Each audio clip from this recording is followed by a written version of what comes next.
رب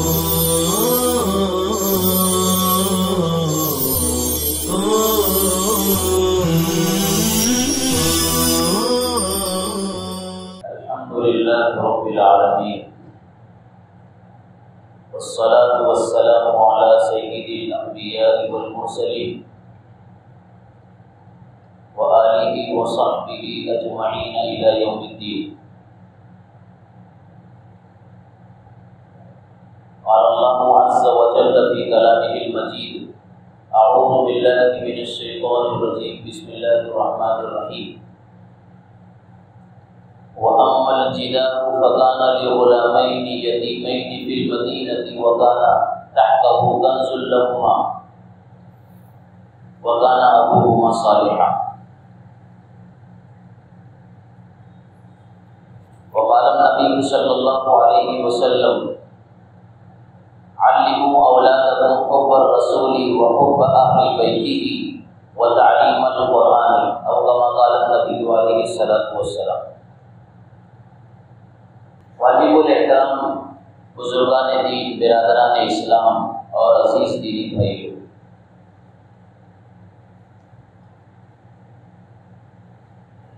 اللہ تعالیٰ کی بے شمار نعمتوں میں ایک نعمت جو اللہ نے ہم کو عطا کی ہے وہ ہماری اولاد ہے.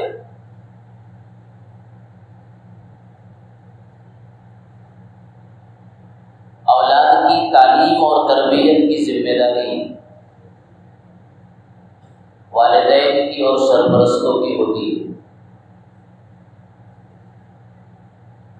اور جس طریقے سے اپنی اولاد کو حلال کمائی لا کر کے ان کے جسم کو پروان چڑھانا اور ان کی زندگی کو باقی رکھنا ایک باپ کی، ایک پیرنٹس کی اور سرپرست کی ذمہ داری ہے، اس سے کہیں زیادہ اپنی اولاد کے ایمان کی حفاظت، عقیدے کی حفاظت اور اس کے اسلام کی حفاظت، اور وہ دنیا میں جب تک رہے اپنے اللہ کو پہچان کر کے جیے اور اپنے نبی کی زندگی کو اپنی زندگی میں بسا کر کے جیے، اس کی فکر کرنا کھلانے پلانے اور پہنانے سے زیادہ بڑی ذمہ داری. اس وقت ہمارے سامنے ایک بہت بڑا چیلنج اپنی اولاد کو کنٹرول کرنے کا ہے، اور یہ مسئلہ صرف جلگاؤں کا نہیں ہے، صرف مہاراشٹر کا نہیں ہے، یہ مسئلہ پوری دنیا کا ہے.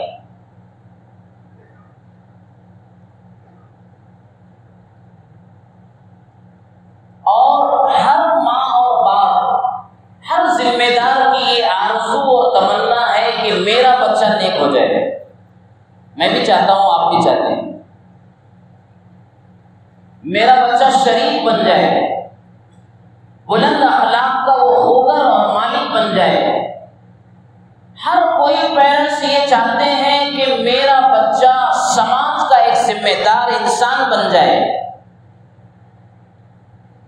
ہر کسی کی یہ کڑی اور سخت آرزو اور تمنا ہے کہ میرا بچہ انگلیوں سے دکھانے کے قابل بن جائے.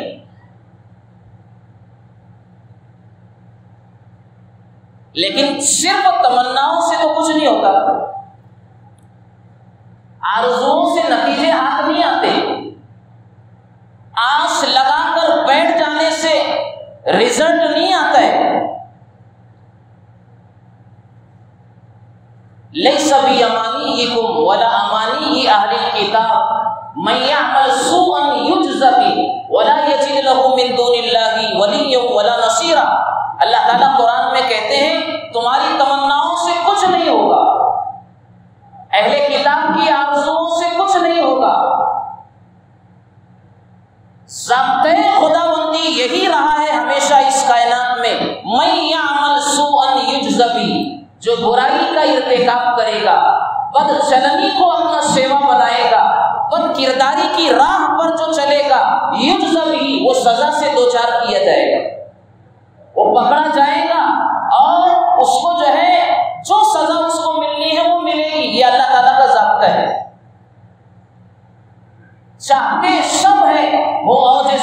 رب مقیم پہلے پیدا تو کرے ویسا کوئی قلب سلیم۔ صرف تمناؤں سے ہماری اولاد بہتر نہیں بن سکتی، اس لیے عملی میدان میں ہمیں قدم اٹھانے کی ضرورت پڑے گی۔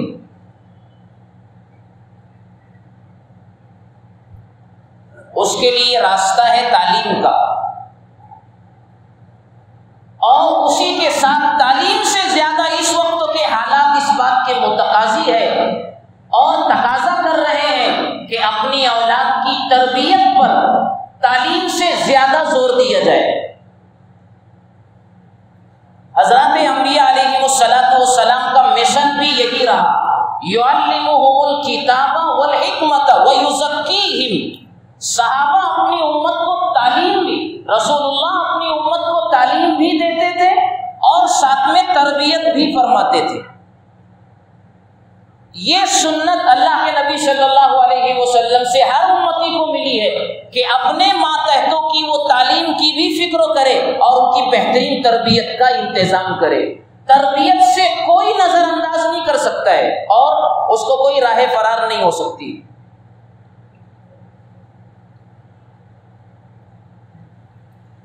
اگر ہم نے بہترین تعلیم کا انتظام کر دیا اور اچھے مربی کے حوالے کر دیا اپنی اولاد کو،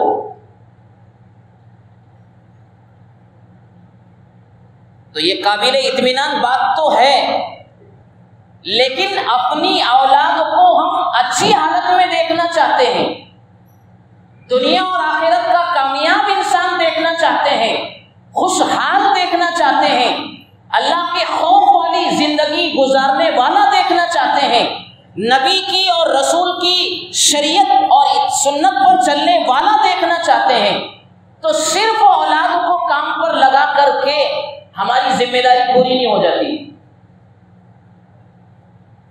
قرآن کریم نے ایک بہترین نسخہ ہم کو عطا کیا ہے اپنی اولاد کو خوشحال بنانے کا، نیک بنانے کا، متقی بنانے کا بہترین راستہ قرآن نے بتایا ہے۔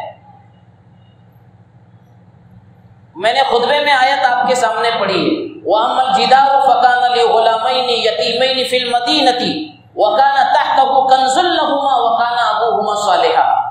قرآن نے ایک چھوٹا سا قصہ اس میں بیان کیا ہے۔ دو یتیم تھے، ان کی ایک دیوار تھی جو ٹیڑھی تھی۔ حضرت خضر علیہ السلام نے اپنے اس سفر کے واقعہ میں وہ ٹیڑھی دیوار کو سیدھا کر دیا تھا۔ حضرت موسیٰ علیہ السلام ایک جو طالب علم بن کر حضرت خضر کے ساتھ چل رہے تھے، انہیں اعتراض ہو گیا تھا کہ آپ نے یہ دیوار سیدھی کر دی اور آپ نے ان سے کوئی اجرت بھی نہیں لی۔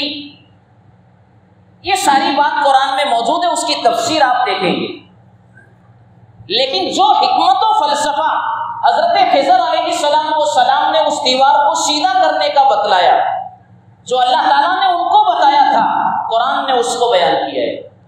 دو یتیم اور غلام بچوں کی، دو یتیم بچوں کی یہ دیوار تھی، اور اس دیوار کے نیچے ان یتیم بچوں کا خزانہ تھا، اور دیوار کے ٹیڑھا ہونے کی وجہ سے وہ چھپا ہوا خزانہ نظر آ رہا تھا۔ اگر کسی اچکے بے ایمان اور کسی جو ہے عام انسان کے اگر وہ ہاتھ لگ جاتا اور وہ خزانہ لے لیتا تو ان یتیم اور غریب بچوں کا بڑا نقصان ہو جاتا تھا۔ حضرت خضر کہتے ہیں اس لیے میں نے یہ دیوار سیدھی کر دی، جس کے نتیجے میں وہ خزانہ چھپ گیا اور یتیم بچوں کا مال برباد ہونے سے، لٹنے سے محفوظ ہو گیا۔ لیکن یہ فائدہ ان دو یتیم بچوں کو کیسے ملا؟ قرآن اس کی تشریح آگے کرتا ہے، وَكَانَ أَبُوهُمَا صَالِحًا۔ ان دو یتیم بچوں کا جو باپ تھا وہ نیک تھا، باپ نیک تھا۔ علماء تفسیر لکھتے اور کہتے ہیں کہ جو ہے باپ اور ماں جب نیک ہو گئے تو زندگی میں بھی اللہ تعالیٰ ان کی اولاد کو اس کا پھل عطا کریں گے، اور اگر ماں باپ اگر جو ہے بد کردار ہوں گے، نیکی کی راہ پر نہیں چلنے والے ہوں گے، تو اس کا فساد، اس کا بگاڑ اور اس کے خراب نتائج اولاد کو زندگانی میں بھگتنا پڑے۔ علماء کہ اس واقعہ اور آیت کی روشنی میں یہ معلوم ہوتا ہے کہ اگر ہم اپنی اولاد کو نیک بنانا چاہتے ہیں، خوشحال زندگی دینا چاہتے ہیں، تقویٰ کی راہ پر اگر انہیں ڈالنا چاہتے ہیں، تو والدین کو پہلے نیک بننا پڑے گا۔ اس کے بغیر ہماری اولاد نیکی کی راہ پر نہیں چل سکتی۔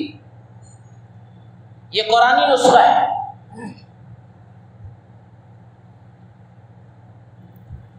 ایک بہت بڑے عالم ہے ڈاکٹر شیخ عوضہ، وہ کہتے ہیں کہ جب مجھے نماز میں، نوافل میں، قرآن کی تلاوت میں مجھے سستی آنے لگتی ہے، دل نہیں چلتا نوافل پڑھنے اور قرآن پڑھنے کے لیے، تو فوراً میرا ذہن جاتا ہے اپنی اولاد کے سلسلے میں کہ اگر میں نوافل میں کوتاہی کروں گا، میں قرآن کی تلاوت میں اگر میں کوتاہی کروں گا، فرائض کے اہتمام میں اگر میری طرف سے کوتاہی اگر ہوگی، تو آنے والے سمے میں میری اولاد کو اس کے نتائج بھگتنا پڑیں گے اور میری اولاد زندگانی میں جو ہے پریشانیاں اٹھائے گی۔ اس خیال کے آنے کے بعد میں اپنی سستی کو ختم کر دیتا ہوں، کاہلی کو دور کر دیتا ہوں اور نوافل کا، نمازوں کا اور تلاوت قرآن کا اہتمام کرتا ہوں، تاکہ فیوچر میں میری اولاد کو تکلیف سے دوچار نہ ہونا پڑے۔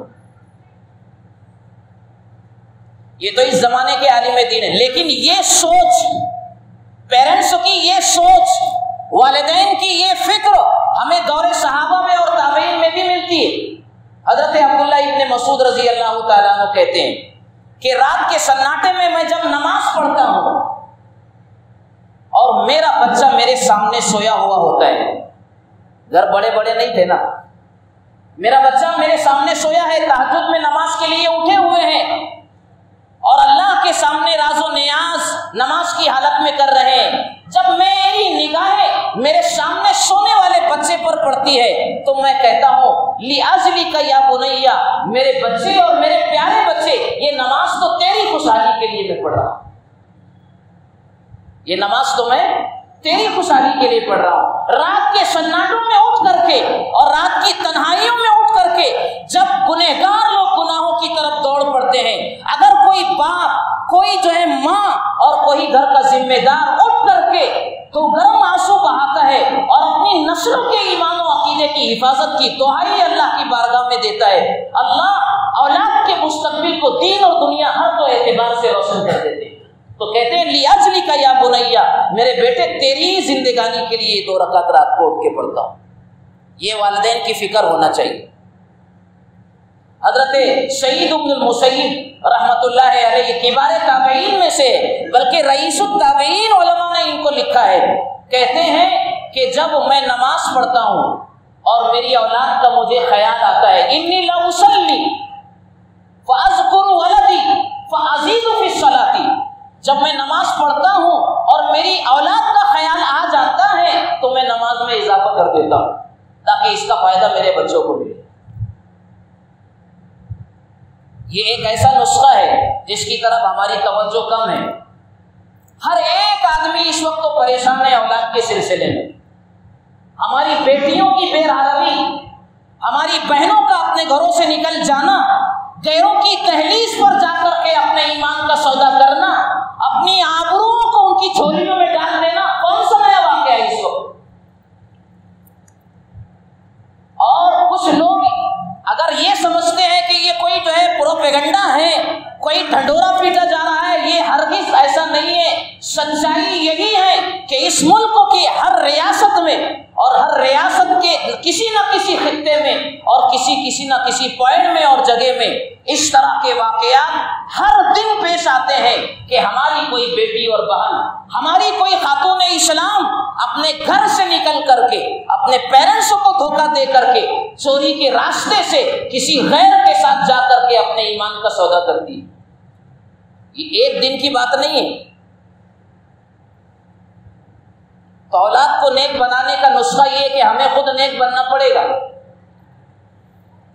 اس لیے کہ نیک اولاد کسی فیکٹری میں تیار نہیں ہوتی ہے، کسی شاپ پر نہیں ملتی ہے، کسی مال میں خریدی نہیں جا سکتی ہے۔ نیک اولاد کو گھروں میں زندہ کرنے کا راستہ پیرنٹس اور اپنے ماں باپ کو نیک بننا پڑے گا۔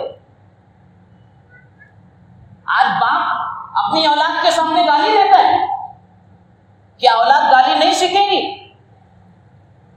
فون آیا کسی کا تو باپ کہتا ہے کہ میں گھر پر نہیں ہوں، اور اولاد اسے دیکھ رہی ہے کہ ابا جان گھر پہ موجود ہے. کیا سیکھیں گی ہماری اولاد؟ کہ گھر میں ہوتے ہوئے جواب دیا جا رہا ہے کہ میں تو ابھی ہائی وے پر ہوں، میں تو ابھی چوکڑی پر ہوں، میں تو ابھی باہر نکل گیا ہوں، اور گھر میں باپ موجود ہے. بے جھجک بے فکر اپنی اولاد کے سامنے گالی دی جاتی ہے، اپنی اولاد کے سامنے دھوکہ دیا جاتا ہے اور جھوٹ بات کہی جاتی ہے. ظاہر سی بات ہے وہ تو 4 مہینے جب ماں کے پیٹ میں گزر جاتے ہیں اور اس میں جان پڑ جاتی ہے، علماء نفسیات کہتے ہیں، ماہرین سائیکولوجی کہتے ہیں کہ اسی وقت سے ماں کی ہر نقل و حرکت کو پیٹ میں پلنے والا 4 مہینے کا وہ بچہ سنتا بھی ہے اور یاد رکھو سمجھتا بھی ہے. ہم یہ نہ سمجھیں کہ میرا بچہ معصوم ہے، اس کے سامنے اگر میں کوئی غلط حرکت کرتا ہوں تو اس کا یہ تو نادان ہے، معصوم ہے، بے عقل ہے. یہ ہماری بہت بڑی غلط فہمی ہے.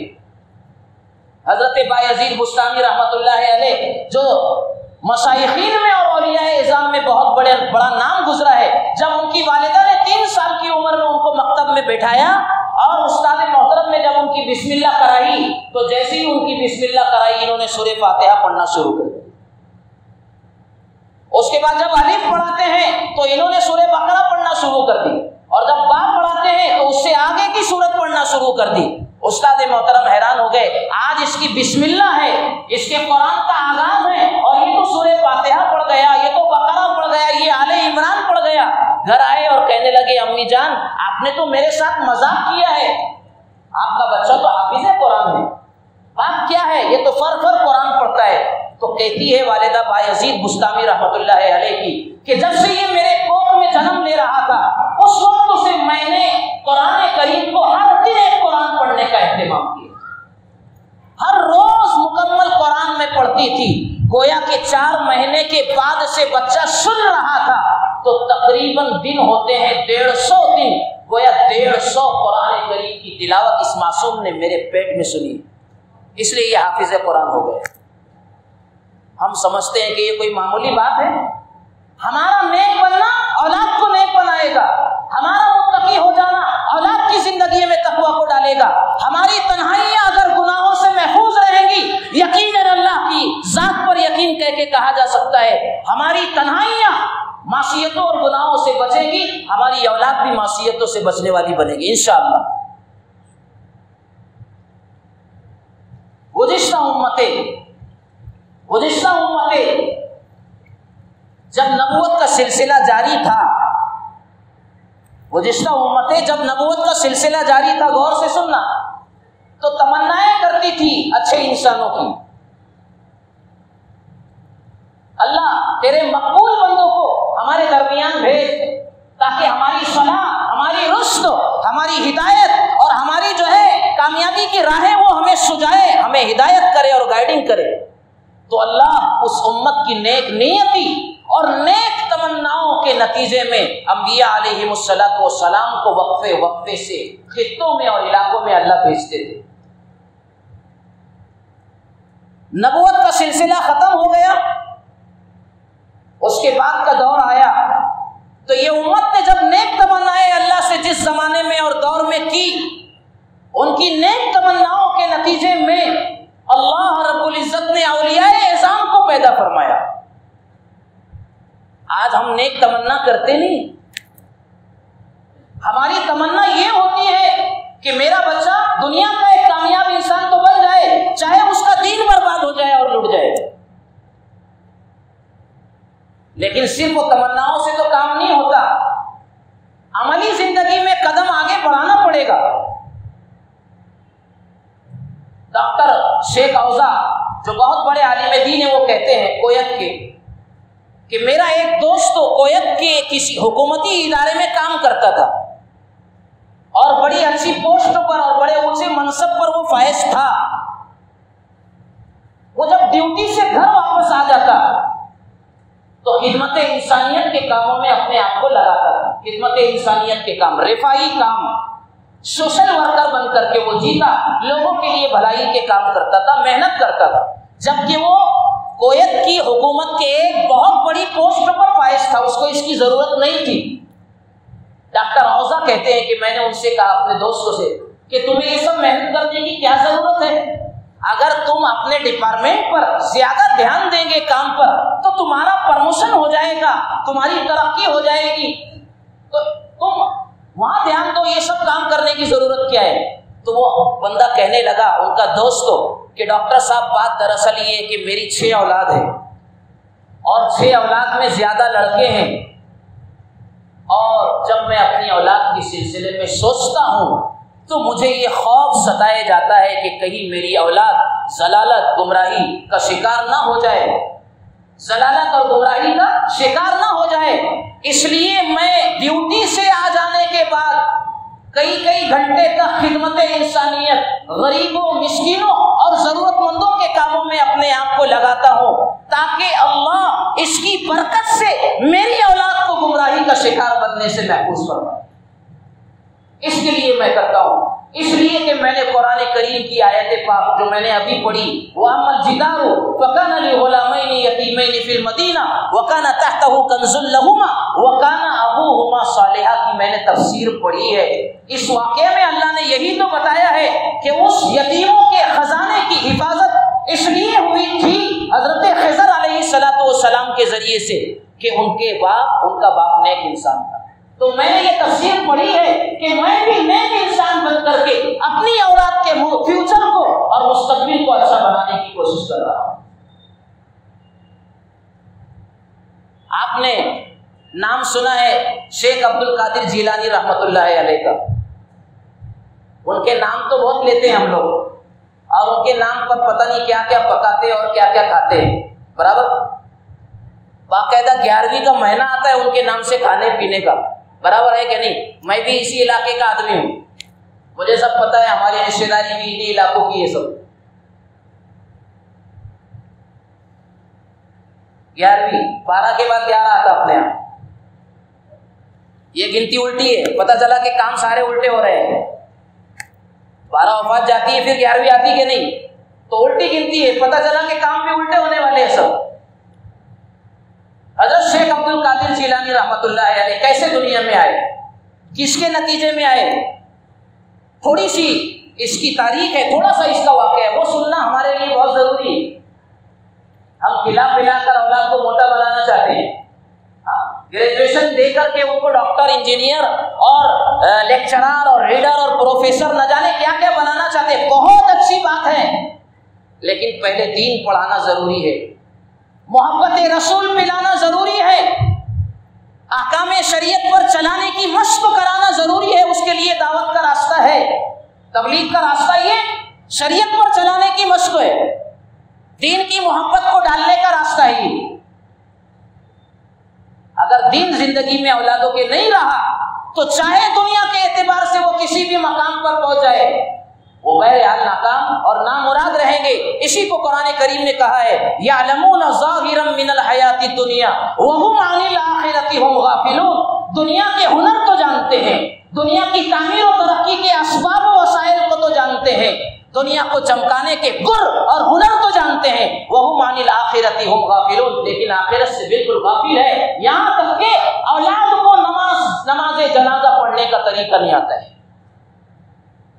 لاہور میں ایک بہت بڑا انجینئر تھا جو فرسٹ لیول کا انجینئر تھا، اس کے باپ کا انتقال ہو گیا، اور جب وہ نماز جنازہ ہو گئی، ختم ہو گئی، بے تحاشا رونے لگا۔ لوگوں نے اس کو پوچھا کہ اتنا کیوں روتے ہو، دنیا سے ہر کسی کو جانا ہے، تمہارے باپ بھی چلے گئے، تمہیں اتنا کیوں رونا آتا ہے؟ وہ فرسٹ کلاس انجینئر کہنے لگا بات دراصل یہ ہے کہ میں اپنے باپ کے انتقال پر اتنا نہیں رو رہا ہوں جتنا رونا مجھے اس بات پر آ رہا ہے کہ میرے والد نے مجھے پہلے نمبر کا انجینئر بنایا کہ پورے لاہور میں میرے لیول کا اور میرے ٹاپ کا کوئی انجینئر نہیں ہے، لیکن بات دراصل یہ ہے کہ مجھے دین اتنا بھی نہیں سکھایا کہ مجھے نماز جنازہ پڑھنے کا طریقہ آ جائے،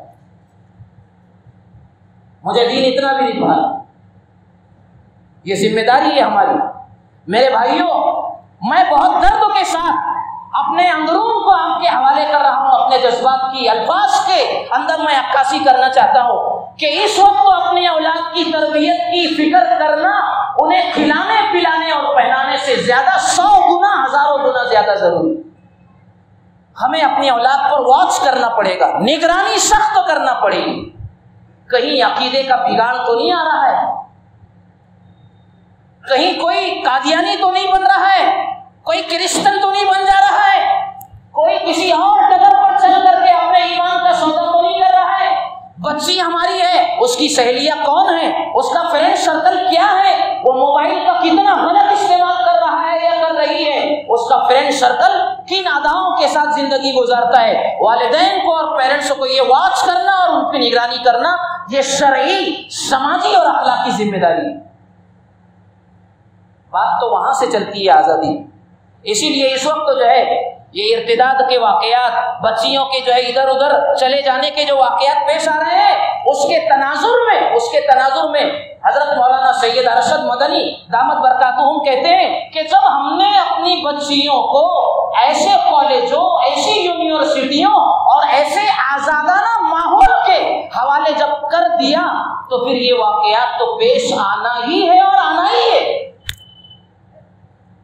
جس میں مادر اور پدر کی ساری آزادی دی جاتی ہو، جہاں اللہ کا کبھی نام نہ لیا جاتا ہو، جہاں نبی کا کوئی کبھی تذکرہ نہ کیا جاتا ہو، مرد و زن آپس میں بے حجاب جہاں پر بیٹھتے ہو، اٹھتے ہو اور ایک دوسرے کے ساتھ زندگی کی اندرونی باتیں شیئر کرتے ہو، ایسے ماحول میں جب ایسے اداروں کے حوالے جب ہم اپنی نسلوں کو کریں گے تو یہی رزلٹ اور نتائج آئے گی. ان نتائج سے ہمیں کوئی نہیں روک سکتا ہے. ہم نے غلطی کی تھی. عبد القادر جیلانی رحمۃ اللہ علیہ کی بات کہہ کے میں بات ختم کر دیتا ہوں.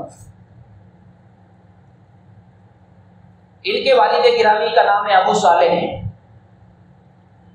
بہت بڑے اللہ والے بنے، لیکن جوانی میں اللہ کا خوف دل میں آ گیا تھا. دیکھو باپ نیک ہو تو اولاد کیسی آتی ہے. مسئلہ باپ کے نیک بننے کا ہے جیسے مسئلہ اولاد کے نیک بننے کا ہے، تو پہلے ذمہ داری ہماری ہے. ابو صالح بہت نیک تھے، طبیعت کے جوان تھے. جب اللہ کی یاد اور اللہ کے عشق اور محبت کی چاشنی لگ گئی، مزہ آ گیا، تو آبادی کو چھوڑ کر جنگل کی طرف نکل گئے. چلتے چلتے چلتے ساحل سمندر یا کسی پانی اور تالاب کے کنارے وہ چل رہے تھے.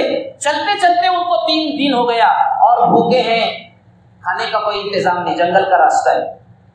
اللہ سے دعا کی تو پانی میں بہتا ہوا ایک سیب نظر آ گیا.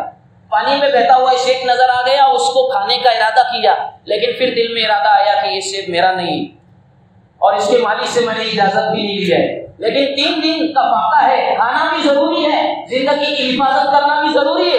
بہرحال اسی کشم و کش میں اس سیب کو اٹھا کر کے کھا لیا. کھانے کے بعد لیکن بار بار یہ خیال ستا رہا ہے کہ بہرحال دوسرے کی چیز بغیر اجازت کے میں نے کھائی. بس اس فکر میں چل رہے اور چلتے چلتے وہ باغ کے قریب پہنچ گئے جس باغ سے یہ سیب ٹوٹ کر کے پانی میں گرا اور بہتا ہوا ان کے ہاتھ آیا تھا. قریب گئے تو یہ سمجھ میں آ گیا کہ اسی باغ کا مالک ہے جس کا سیب میں نے کھایا ہے. ان سے بہرحال مجھے اجازت لے کر معافی مانگ لینا چاہیے تھا. بہرحال جب پہنچے تو باغ جس کے مالک جو ہے بہت بڑے اللہ والے عبداللہ سومئی رحمۃ اللہ علیہ، شیخ عبداللہ سومئی رحمۃ اللہ علیہ اس باغ کے مالک تھے. یہ جوان تھے بالکل. ابو صالح جا کر کے کہنے لگے کہ جناب یہ ایک سیب بہ کر کے آیا تھا، لگتا یہی ہے کہ یہ آپ کے باغ کا سیب ہے، میں نے آپ کی اجازت کے بغیر کھا لیا. میری پوزیشن ڈاؤن تھی، بھوک شدت کی تھی، 3 دن کا فاقہ تھا، لیکن میں آپ سے معافی چاہتا ہوں، آپ مجھے معاف کر دو، آپ کی چیز میں نے کھا لی. عبداللہ سومئی کہتے ہیں کہ اتنی بہترین مچھلی میرے گل میں کب آئے گی؟ اتنا صالح اور نیک نوجوان مجھے کب ملے گا اس دھرتی پر اللہ کی؟ دل میں ارادے طوفان کی طرح امٹنے لگے. تمناؤں کا ایک شیل روا شروع ہو گیا. آرزوئیں انگڑائیاں لینے لگی کہ میری بچی کے لیے اس نیک نوجوان سے زیادہ بہترین داماد اس روئے زمین پر کون مل سکتا ہے؟ آج تو کیا دیکھا جاتا ہے. اب وقت نہیں رہا ہمارے پاس اس سلسلے میں بات کرنے. عبداللہ سومئی رحمۃ اللہ علیہ کہتے ہیں کہ جوان تم نے غلطی کی ہے، ہمارا سیب بغیر اجازت کے کھایا ہے، معاف کریں گے لیکن ایک شرط ہے. شرط یہ ہے کہ میری ایک بچی ہے لیکن آنکھوں سے اندھی ہے، کانوں سے بہری ہے، پیروں سے لولی اور معذور ہے، اس کے ساتھ تمہیں نکاح کرنا پڑے گا۔ بولو کیسے امتحان میں ڈال دیا اللہ تعالیٰ نے؟ کوئی آسان امتحان ہے؟ دل میں بہت زبردست احساسات آپس میں لڑ رہے ہیں۔ ایک طرف آخرت کی فکر ہے کہ بغیر اجازت کے سیوک آیا ہے کسی کا، اور ایک طرف ایسی لڑکی سے شادی کرنے کا مسئلہ شرطیہ طور پر ہے کہ جس کی خدمت ساری زندگی کرنا پڑے گی، جس کی خدمت ساری زندگی کرنا پڑے گی۔ لیکن بہرحال اسی کشم و کشم میں وہ آخرت کا خیال غالب آ گیا کہ ساری زندگی ایسی معذور عورت کو اپنی بیوی بنا کر اس کے ساتھ نباہ کر لینا میرے لیے آسان سودا ہے آخرت کی پکڑ سے۔ کہا کہ شیخ مجھے معاف کر دیجیے، میں ایسی بچی اور آپ کی بیٹی سے شادی کرنے تیار ہوں، یہ شرط مجھے منظور ہے۔ شادی ہو گئی۔ شادی کیسے ہو گئی؟ شادی ہوئی شادی کیسے ہوئی؟ بزرگوں کو نا شادی ہوئی، رتلام کی طرح 100 کروڑ روپیہ شادی میں خرچہ نہیں کیا گیا۔ یہ امت شادیوں میں خرچہ کر رہی ہے، اور اس کا بخار 1-2 مہینے سے آ جاتا ہے۔ شادی کا بخار آتا ہے 1-2 مہینہ پہلے، کھانا کیا پکے گا، شامیانہ کیسا لگے گا، اور باراتی کتنے بلائیں گے، کھانے میں کیا کیا رہے گا، باراتیوں کے ڈیمانڈ کیا کیا ہے، یہ ساری چیزیں۔ بہرحال شادی ہو گئی۔ شادی کے بعد جب کمرے اور اسی میں اور حجرے میں جب پہنچے جو ہے ابو صالح رحمت اللہ علیہ کو کیا دیکھتا ہے کہ وہ خاتون نہ آنکھوں سے اندھی ہے، نہ کانوں سے بہری ہے، نہ پیروں سے لولی ہے، تو فوراً باہر آ گئے، یہ میری بیوی نہیں ہو سکتی۔ یہاں بھی اللہ کا خوف، یہ میری بیوی نہیں ہو سکتی ہے۔ واپس آ گئے اور ان کے ابا کے پاس گئے کہ آپ نے تو کہا تھا ایسا، کہا کہ بیٹا یہ تمہاری ہی بیوی ہے اور یہ میری ہی بیٹی ہے، لیکن میں نے جو بات کہی تھی آنکھوں سے اندھی، کانوں سے بہری اور پیروں سے لولی ہونے کی، اس کا مطلب یہ ہے کہ ساری زندگی میری بیٹی نے کسی نامحرم مرد پر نگاہ نہیں ڈالی۔ ساری زندگی آج تک اب تک کی زندگی میں میری بیٹی نے کانوں سے غلط کلمہ نہیں سنا ہے، گناہ کی بات نہیں سنی ہے، اور آج تک کی زندگی میں میری بیٹی اپنے پیروں سے چل کر کسی گناہ کے کام اور گناہ کے ارادے سے نہیں چلی ہے۔ اس لیے میں نے کہا تھا کہ میری بیٹی یہ معذور ہے، ہر اعتبار سے معذور ہے، لیکن یہ تو تمہاری بیٹی، تمہاری بیوی ہے اور میری بیٹی۔ میرے بھائیوں، اس کے بعد کیا ہوا؟ نتیجہ جو آیا وہ یہ آیا کہ ادھر جو ہے شوہر ہے ابو صالح کہ ایک سیب کھا لیا، وہ بھی فاقے کی نوبتوں میں کھا لیا تو فکر آخرت ستانے لگی۔ بیوی ہے، اتنی پارسا اور نیک خاتون بیوی ہے، اور ان کے والد گرامی جو ابو صالح کے خسر بنے عبداللہ سومئی رحمت اللہ علیہ جیسے اولیاء اعظام اور ایسی پاک تینت ہستیاں جب آپس میں جڑ گئی تو شیخ عبد القادر جیسا شیخ اس امت کو نصیب ہوا، اور اتنا بڑا ولی اس امت کو عطا ہوا۔ یہ ولی آیا ہے جن کے متعلق علماء نے لکھا ہے ان کے حالات زندگی میں کہ 50,000 یہودی اور کرسچن لوگوں نے ان کے ہاتھ پر اسلام قبول کیا، اور 2 لاکھ سے زیادہ لوگوں نے جو ایمان والے تھے لیکن فاسق تھے، فاجر تھے، گنہگار تھے، ان کے ہاتھ پر انہوں نے توبہ کی۔ جب ماں باپ نیک ہوتے ہیں تو اولاد اس طرح نیک دنیا میں تشریف لاتی ہے میرے بھائیوں۔ اس لیے ہم یہ چاہتے ہیں، ہمارا عنوان یہی تھا کہ ہم یہ چاہتے ہیں کہ ہماری اولاد نیک بن جائے، آنکھوں کا تارا بن جائے، دل کا قرار اور سکون بن جائے، محلے اور سوسائٹی میں وہ نیک نامی کا ہمارے لیے باعث اور ذریعہ بن جائے، تو ہمیں بھی نیکی کی راہ پر اپنی زندگی کو ڈالنا پڑے گا، مجھے بھی نیک بننا پڑے گا، پیرنٹسوں کو نیک بننا پڑے گا۔ میرے بھائیوں، اس کے بغیر چارہ نہیں۔ وقت اب زیادہ ہو گیا، اس سے زیادہ بات کرنے کی گنجائش نہیں ہے، لیکن یہ کرنا پڑے گا۔ آج جو حرکتیں کرتے ہوئے ہماری اولاد ہم کو دیکھ رہی ہے، اس سے یہی نتیجہ نکالا جائے گا کہ ہماری اولاد ہم سے اچھا ہی نہیں سیکھ پا رہی، ہم سے اچھا ہی نہیں سیکھ پا رہی، ہم سے برائیاں سیکھ رہی۔ اس لیے اپنے گھروں کے ماحول کو پرسکون بنانے کے لیے نیکی کی فضا کو گھر میں عام کرنا پڑے گا۔ اس لیے تعلیم، کتابی تعلیم جو گھروں کی بات کہی جاتی ہے وہ از حد ضروری ہے۔ ہمارے نسلوں کے سامنے، اولاد کے سامنے اللہ کا تذکرہ آئے، رسول اللہ کے واقعات آئے، صحابہ کی شجاعت و بہادری کے تذکرے آئے، اور اولیاء اعظام کی پاکیزہ زندگی کے نمونے ہماری نسلوں اور اولاد کے سامنے آئے۔ ہم عقل کنواں میں پڑھاتے ہیں، لیکن جو ہے عشاء کے بعد جب گھر پہ سب بیٹھ جاتے ہیں، اس کے بعد یا تو فضائل اعمال کی تعلیم کرتے ہیں یا 5 منٹوں کا مدرسہ کبھی اس میں سے پڑھ کر بچوں کو سناتے ہیں۔ حالانکہ 24 گھنٹے ہمارا ماحول دینی ہے، لیکن پھر بھی ہم یہ ذمہ داری سمجھتے ہیں کہ ہمیں اپنی اولاد کی صحیح تربیت کرنے کے لیے، انہیں دین پر باقی رکھنے کے لیے گھر میں 5, 7, 10 منٹ جو ہے اللہ اور اس کے رسول کا تذکرہ ضرور کیا جائے۔ کریں گے بھائی ایسے؟ اس کے بغیر ہماری اولادیں ہمارے قابو میں نہیں آ سکتی۔ اس وقت تو سب سے زیادہ پیرنٹس اور اولاد، ارے ماں باپ اگر دکھی ہے کسی مسئلے اور میٹر میں، وہ اولاد کی بے راغبی ہے۔ ایک شخص آ کر کہنے لگا مولانا میرے 3 بیٹے ہیں اور 3 بیٹوں میں ایک بیٹا عالم دین ہے، وہ تو مدرسہ جاتا ہے، پڑھاتا ہے، امامت کرتا ہے، جو بھی ذمہ داریاں ہیں، لیکن میرے 2 بیٹے دنیاوی تعلیم حاصل کیے ہوئے گریجویشن ہے اور بڑی پوسٹوں پر ہے، لیکن جب رات کا سناٹا ہوتا ہے اور رات 12 کے بعد جب گزرنے لگتی ہے تو میرا بیٹا جو عالم دین ہے اور دین پڑھا ہوا ہے اس کے بارے میں مجھے کوئی فکر نہیں ہوتی ہے، لیکن میرے وہ دونوں بیٹے جو دنیاوی ماحول میں زندگی گزارتے ہیں، رات 1 بج جاتا ہے، 2 بج جاتا ہے، گھر نہیں آتے تو میری راتوں کی نیند اڑی ہوئی رہتی ہے۔ بستر پر کروٹیں بدلتا ہوں، نہ جانے میری اولاد کس کا شکار بن جائے، کس عقیدے کے ماننے والے بن جائے، کس کے صحبت میں جا کر کے ان کی دنیا اور آخرت بگڑ جائے، ان کا عقیدہ بگڑ جائے۔ رات اور آدھی رات یا اس سے بھی زیادہ کروٹیں بدل کر اپنی اولاد کی فکر میں گزر جاتی ہے۔